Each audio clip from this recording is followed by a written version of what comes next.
पानी में घुल करके पानी को गंदा कर देती है, लेकिन मनुष्य के अंदर अग्नि जल वायु मिट्टी एक साथ रहती हैं। यह सब नाम की शक्ति से ही होता है। और पवित्र जीवात्मा ईश्वर का अंश है। जीवात्मा माया में उलझी हुई है और अंधकार में रहती है।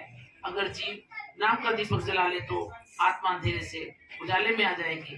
माया के मजबूत बंधन भी कच्चे धागे की तरह टूट जाएंगे।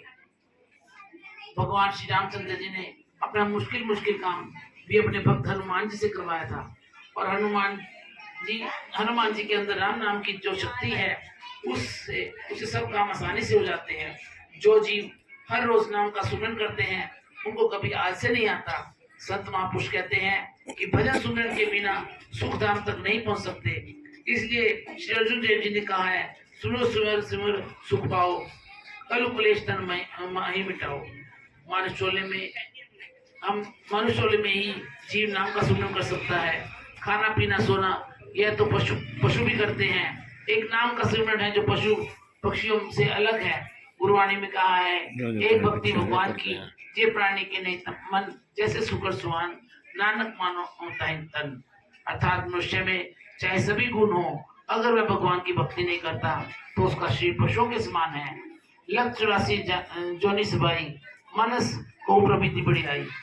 मानव जन्म देकर परमात्मा ने मनुष्य को बढ़ावा दिया है कि वह 84 लाख योनियों के बंधन से मुक्त हो सके। यह मुक्ति नाम के सुमरन से मिलेगी। जीव माया के जाल में फंसकर दुनिया की रंगरलियों में खोया रहता है और अपना अनमोल समय विषय भोगों में ही बेकार कर देता है।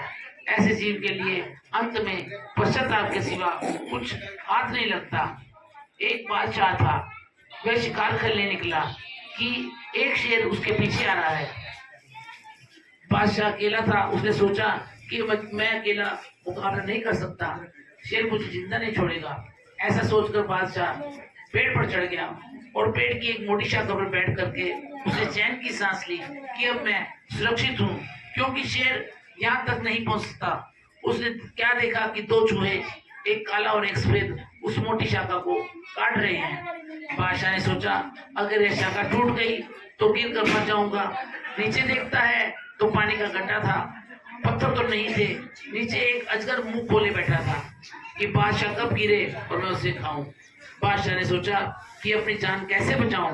बादशाह ने ऊपर नजर उठाई तो शहद का छत्ता था, गर्मी का मौसम था और भगवान की माया इतनी विचित्र थी कि उस छत्ते से एक एक बूंद टपकने लगी। बादशाह शहद को चाटने लगा और मगन हो गया। ना चूहे का डर और ना शेर का डर, ना ही अजगर का डर रहा। असलियत में वह बादशाह नहीं था, वह जीव की आत्मा है। वृक्ष चाहे शरीर है। शेर जो जीव को खाने के लिए पीछे दौड़ा था वह काल था।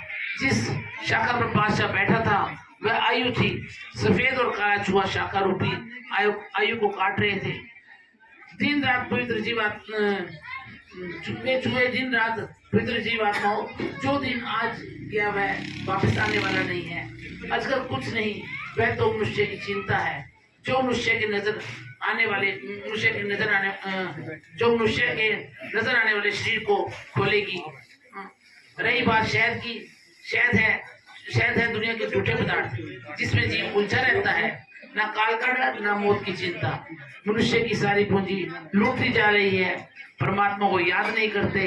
जीव हर रोज किसी को जन्म लेते और मरते देखता है। यह सब कुछ देखते हुए भी वह अनजान बना बैठा है, जैसे मरना ही नहीं है। दुनिया भर की लालसा में खुद को फंसाए बैठे हैं। इसलिए हमें परमात्मा को हमेशा याद रखना चाहिए और नाम का सुमरन करना चाहिए। बोल जयकारा, बोल मेरे महाराज की जय।